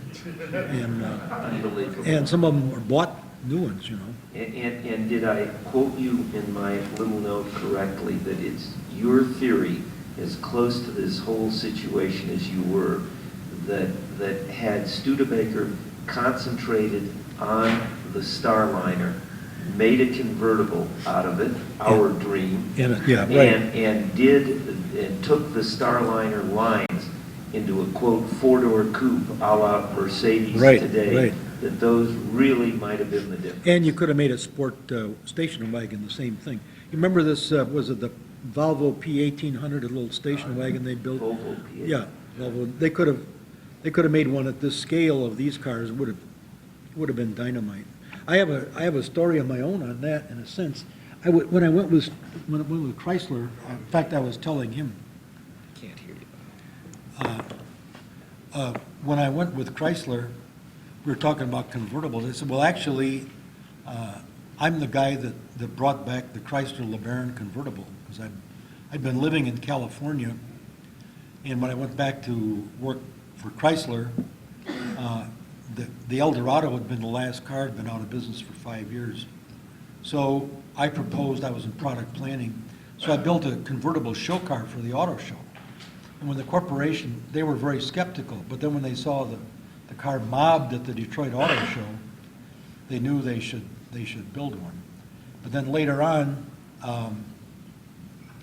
and it was due to I'm sure it was, as I think back, working at Loewy's and seeing the first Hawks down there and all of the unique front ends that Loewy did, got me really interested in, well, what Rolls calls the tombstone grill, but, you know, any kind of a center grill. So I was the one that came up with the idea for the Dodge Ram big rig truck, which transformed their sales. And their sales were non-existent.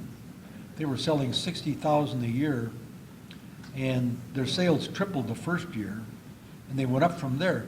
But here was the story on it, was that because of the percentages, we had 6 or 7% of the truck market, and they went out and surveyed, and so in their surveys, they get people's reactions. So there were people out there that looked at it, oh, they hated it.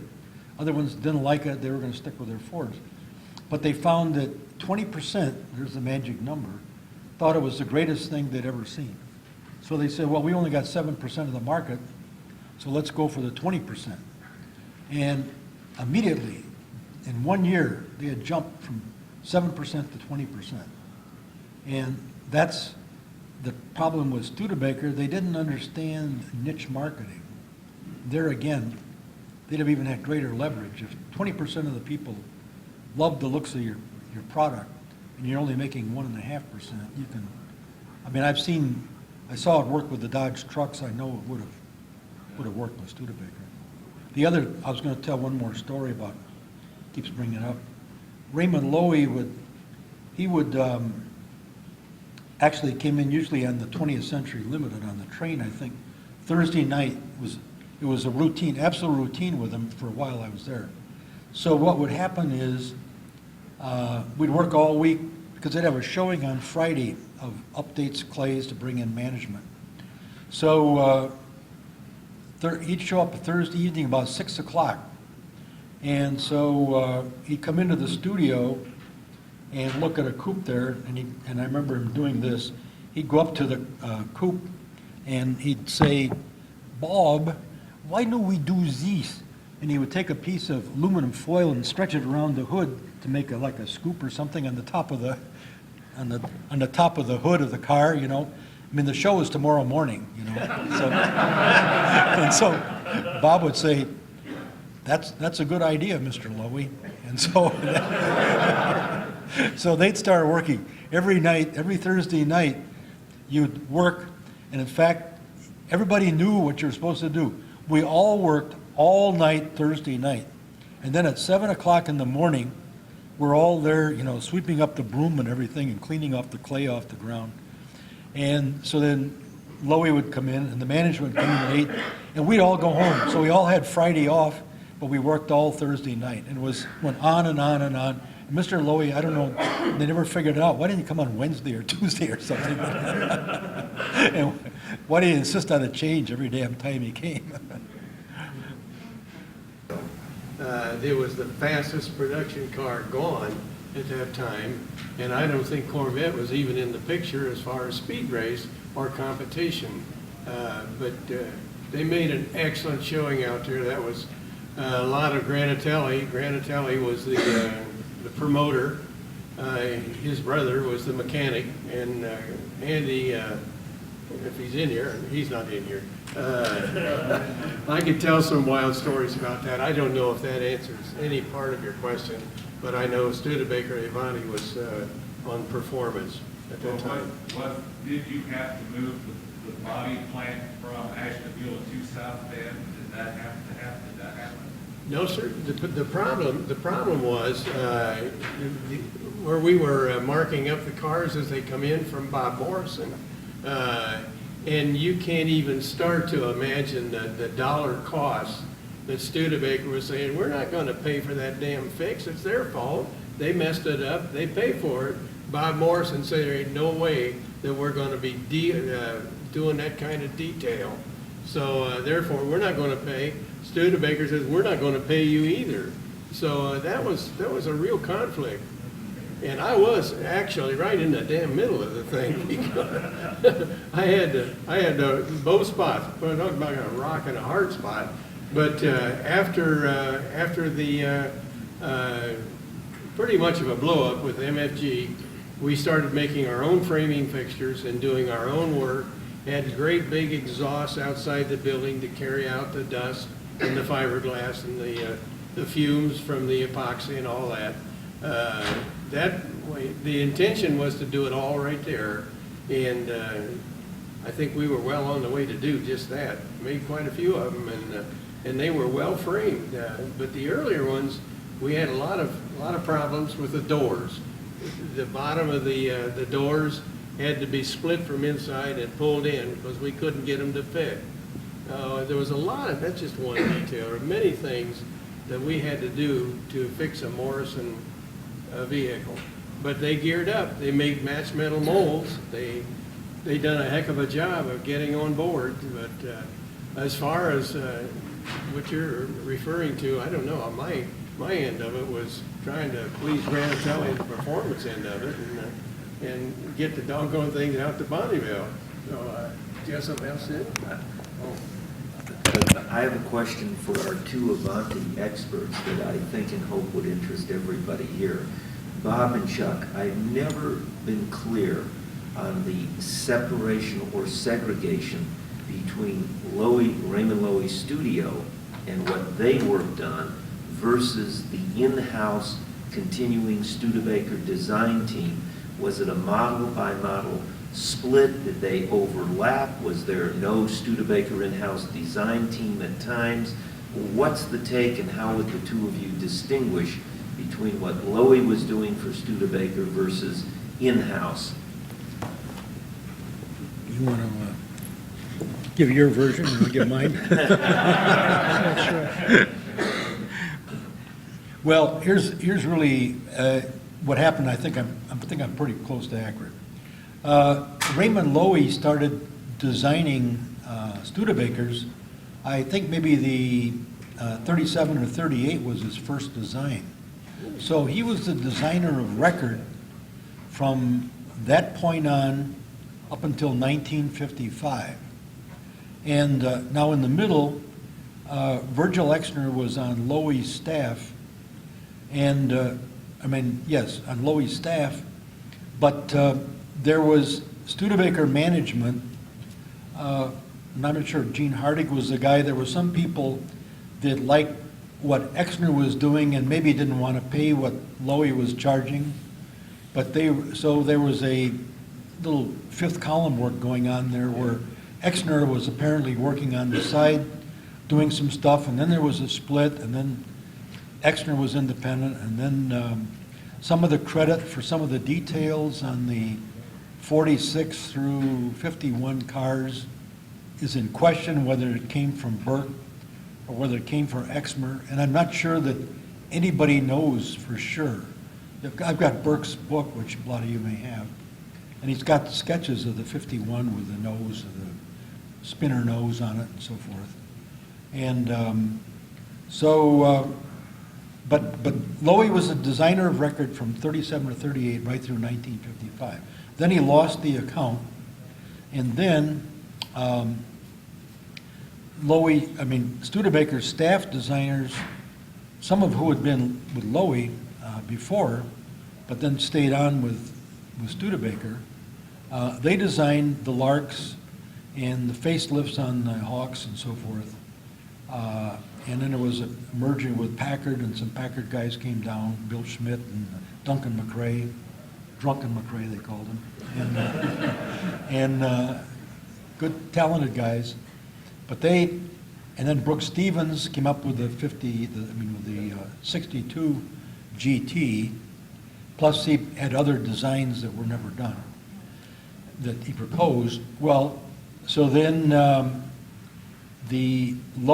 Egbert wanted a fresh car for the Avante. So he called Lowy, and Lowy agreed to do it and it was supposed to be a rush job. So Lowy said, what I want to do is take my guys, I'll pick the team, we'll go down to Palm Springs, we'll rent a house down there, we don't want any interference from anybody at corporate, and we'll come up with a design. So he got, Bob Andrews was the only carryover. Bob was a terrific designer. He was on Lowy's staff when I was there, as you know. And so he hired him, and then a young Art Center graduate, Tom Kellogg, and then he brought in one of his New York guys. So it was Lowy, Andrews, Kellogg, and his New York guy, Epstein, yeah, Epstein. right. And Lowy, they were down in the desert, and they came up with a clay model, and so that set the direction.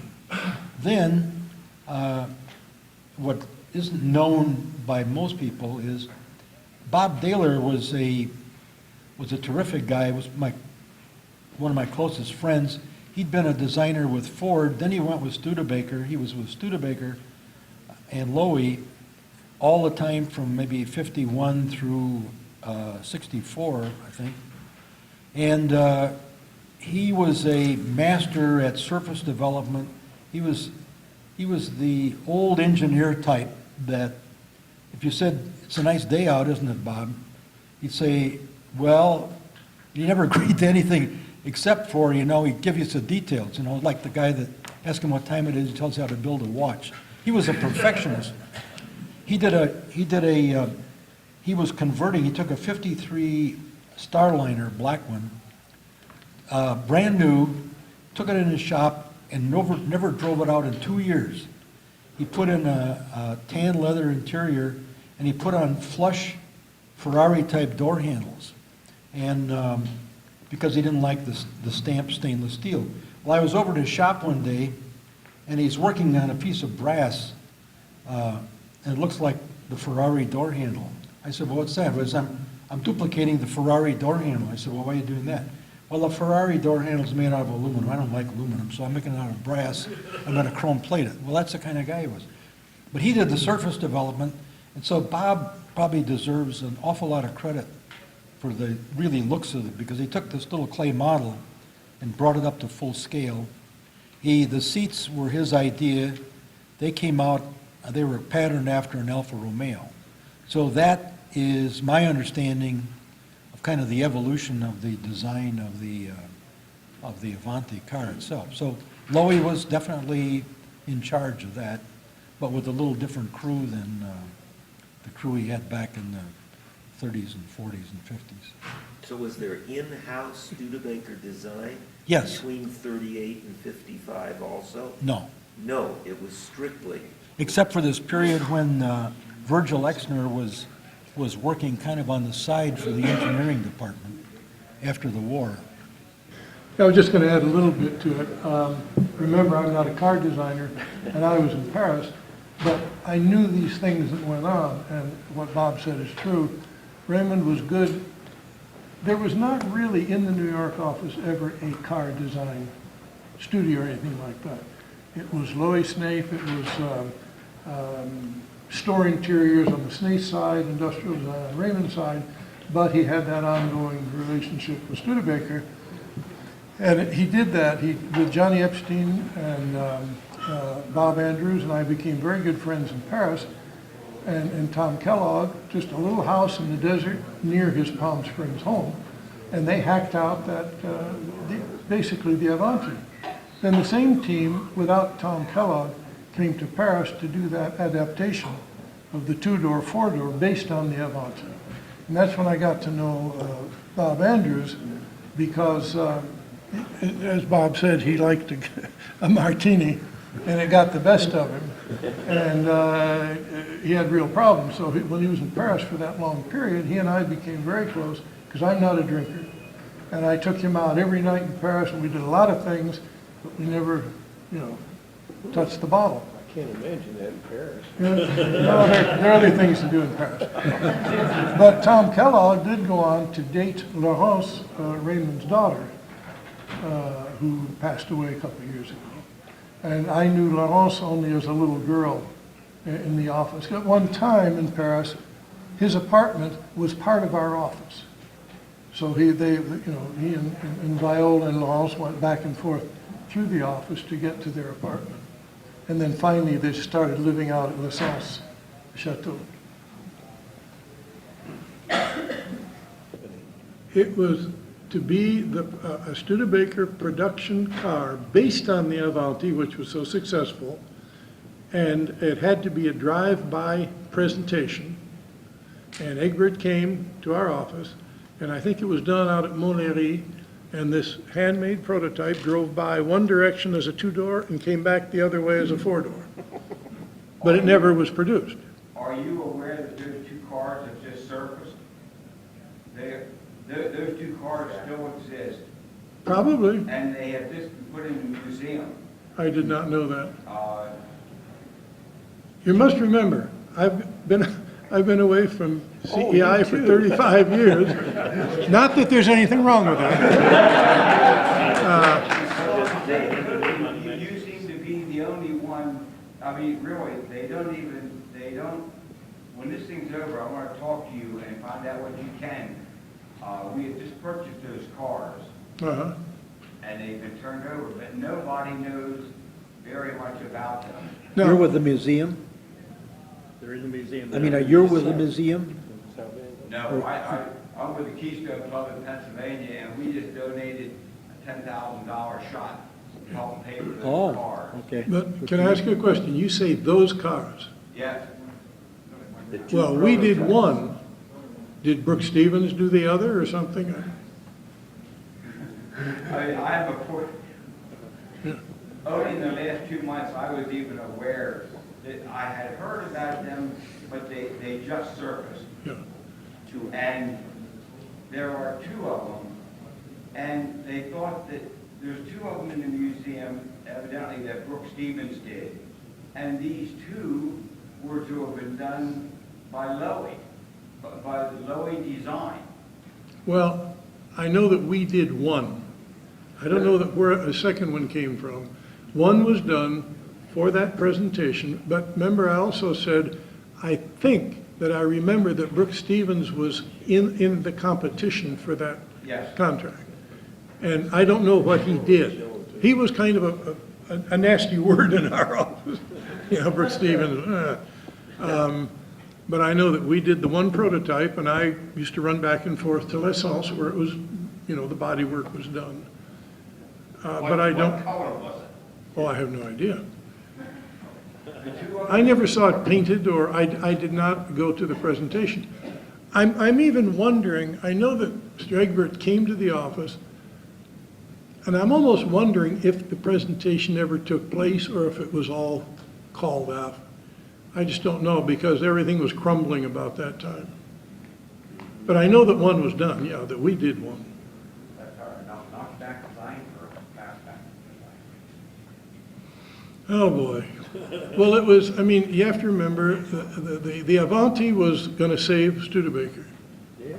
So the idea was to quickly try to put into production a two-door and a four-door based, when I say based on the Avanti, people were supposed to look at it and say, wow, you know, it's, and Bob probably knows more about that part. Well, did you say Tom Kellogg was on that program? No. Tom Kellogg was on the original Avanti. Yes. In the desert. Okay, yeah, I knew that. And he did not come to Paris, but Bob Andrews did. Oh, Bob Andrews. Okay. And Johnny Epstein for this adaptation of the Avanti to two-door, four-door. So basically, is that Bob Andrews' design, would you say? Well, probably as much as anybody's. But it was Egbert that insisted this had to be a drive-by presentation. Well, they could have both been done by Pichon Parra, as far as I know. Was this in France? They did them in France? Yeah. That's way- Pichon Parra was a kind of a favorite of Raymond's because he was close to Paris, relatively inexpensive. One of the, as I say, he used to do personal cars. And one of them I know he had done in Italy. But he preferred Pichon Parra because he could go back and forth, and I could go back and forth, and he could keep track of the fact that they beat sheet metal over a stump didn't matter. You know, it got done. The job got done. And I know that's where that one was done. And I keep saying that one because I did not hear that we had two underway. I just knew that there was one being done. But it's interesting. Now, if you want to go to France, we can visit Pichon Parra. Yeah, I mean, I wouldn't know anything about that. As I say, I'm not a car designer. I didn't work on them as a designer. I worked on them as you know, taking care of business and going down and taking changes and stuff like that. Let me, you know, I was a designer with Chrysler and with Ford and of course with Studebaker and my own. So this sounds like, if you have to make a guess, when you say they're both kind of had the same theme, except one was a notchback and one was a fastback, pretty much similar. I would conjecture that, and if Bob Andrews was responsible for one, that he probably made, I'm sure in the course of it, he made drawings with both kinds of designs, and so they went ahead and built each version, because we know in the marketplace there's a lot of different feeling between notchbacks and fastbacks, and they may have wanted to see full-size versions to see which one appealed. So since they're both very, very much alike, it wouldn't be likely that Brooks Stevens did one and Lowy did the other. So and I'm sure Bob would probably we would have made sketches, a lot of various sketches, and could have been both from his sketches. You know, Bob, I agree with that, except that I do remember that there was competition involved, and the Brooks Stevens was in that competition, which would indicate that he had the same, if he had the same design parameters, he had to do a two-door, or he had to do a drive-by presentation. Whether he did it with one car or 6 cars, I don't know, or if it ever took place. They did two. They did 2 cars there, also in the museum. The Brooks. Oh, Brooks Stevens? Brooks Stevens cars have been in the museum for a number of years. Okay, so you're separating the Stevens cars that you know of and the Lowy cars. Yeah, Okay. 4 cars total, Huh. 2 each. I know that Lowy was involved with that really strange competition for that safety car. I think it was de Havilland that Lowy designed. They were lead sleds, they were heavy. He had a periscope to see behind, and they were over-designed, overweight, terribly inefficient cars, and that was a U.S. government competition. the safety car, I think it was called. The car for today. Oh, boy, yeah. But I'd be interested to know more about these cars in the museum.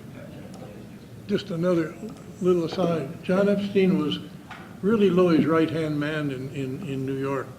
And the story is that the day John quit, he went with I believe a manufacturer of toys or something like that. And Raymond said, "Oh, John, okay, well, we should have lunch sometime." And that was it.